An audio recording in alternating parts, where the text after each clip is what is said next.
Olá, vamos falar sobre o termo trabalho e a origem da escravidão. Você já se perguntou onde e quando surgiu? Para termos respostas a estes questionamentos, precisamos voltar na origem do surgimento dos agrupamentos, que datam do Egito Antigo, onde grupos de pessoas se organizaram em prol de sua sobrevivência.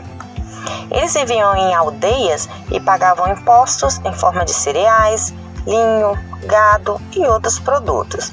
Esse grupo numeroso de trabalhadores era formado por pessoas analfabetas que também realizavam trabalhos forçados nas obras de irrigação ou em obras públicas, sendo muitas das vezes submetidos a castigos físicos.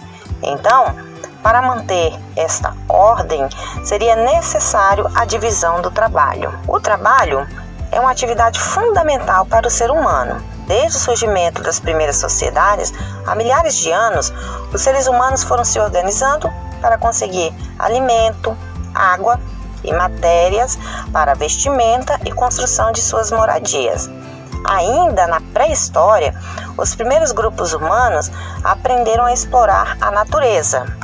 Mas diferentes condições permitiram que alguns grupos dominassem a outros, gerando a exploração do trabalho humano por meio da escravidão, principal característica do trabalho na antiguidade. Mas precisamos ter em mente que a ideia de trabalho na antiguidade é diferente da concepção atual. O trabalho tinha características específicas. Sabemos também que a sociedade egípcia é uma das mais antigas no mundo. Suas pirâmides, esfinges, histórias de múmias e faraós, que muito nos encantam, são amplamente conhecidas.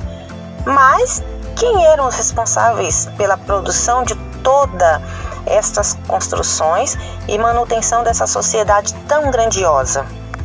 Eram trabalhadores explorados e mantidos na submissão por meio de repressão e até mesmo por fatores religiosos, uma vez que no Egito Antigo havia crença de que o próprio faraó era uma divindade.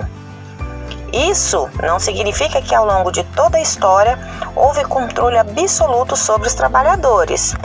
Tanto é que por volta de 1500 a.C., por exemplo, os operários da necrópole real pararam de trabalhar em resposta ao atraso na entrega de seus alimentos.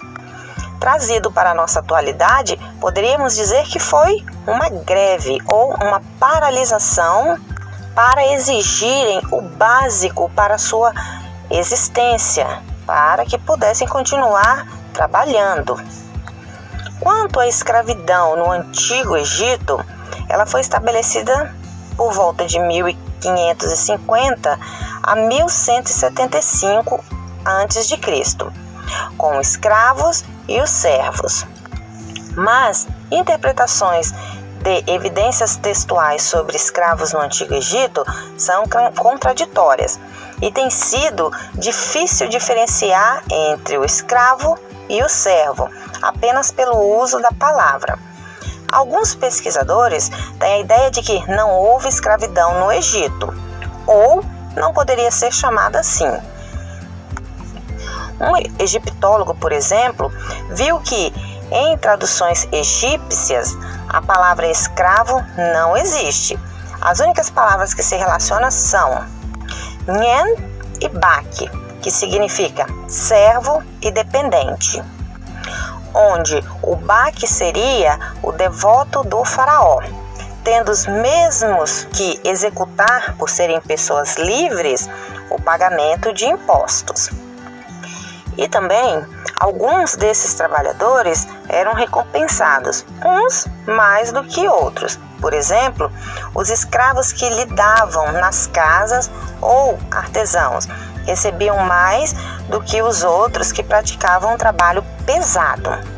Porém, era tudo recompensa, assim sendo considerado um trabalhador e não uma mercadoria. E eles tinham alguns direitos. Por exemplo, eles poderiam casar-se com pessoas livres, adquirir terras e etc. Então fica uma pergunta: Da onde vinham realmente os trabalhadores escravos? Eles vinham de guerras em que o Egito fazia sobre os povos vizinhos.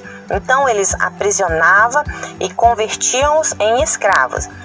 Esses escravos eram prisioneiros de guerra e viviam em condições precárias. Um fato interessante é que arqueólogos recentemente afirmaram que as pirâmides foram construídas por homens livres. A descoberta foi feita durante pesquisa realizada nas tumbas em que trabalhadores das pirâmides foram encontrados. Foram descobertas marcas de tratamentos médicos, um privilégio que não era concedido a escravos e estrangeiros. Existiam 3 tipos de escravidão no Egito Antigo: a alienação fiduciária, o trabalho forçado e a escravidão. A alienação fiduciária eram escravos, em sua maioria cativos de guerra, podendo ser civis ou militares, que tornaram-se uma fonte real de recursos nas colônias de trabalho. Alguns deles eram dados aos templos como recompensa, ou para soldados como espólio de guerra.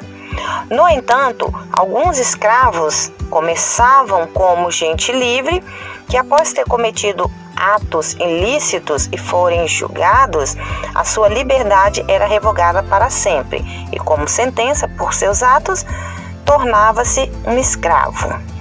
Já o trabalho escravo poderia ocorrer de 2 formas. Primeiro, por dívida, quando um comprador não conseguia pagar, então o credor, ou seja, aquele que vendeu uma mercadoria, que poderia ser desde grãos, tecidos, remédio, gado, etc., ele, para receber, tomaria a vida desse comprador com todos os seus familiares como escravo. A segunda forma era quando os próprios camponeses, devido à sua vida miserável, vendiam-se em troca de comida e abrigo. E, finalmente, o trabalho forçado, que era muito utilizado no Egito Antigo, pois para construir, bem como manter toda a sua estrutura, era necessário centenas de milhares de trabalhadores. Esses trabalhadores eram recrutados para projetos como expedições militares, mineração, exploração de pedreiras, construção de pirâmides e outros projetos para o Estado. Alguns recebiam uma ínfima remuneração, de acordo com seu nível de habilidade para o trabalho e também o status social. Os trabalhadores recrutados, no entanto, não eram considerados propriedades ou indivíduos, ou seja, não poderiam ser nem comprados, nem vendidos e nem doados, como os outros escravos. Eles executavam seus trabalhos como se fossem um dever para com o Estado. O trabalho era uma forma de tributação por funcionários do governo e geralmente acontecia a nível local por altos funcionários mediante a convocação da população pelos líderes sociais.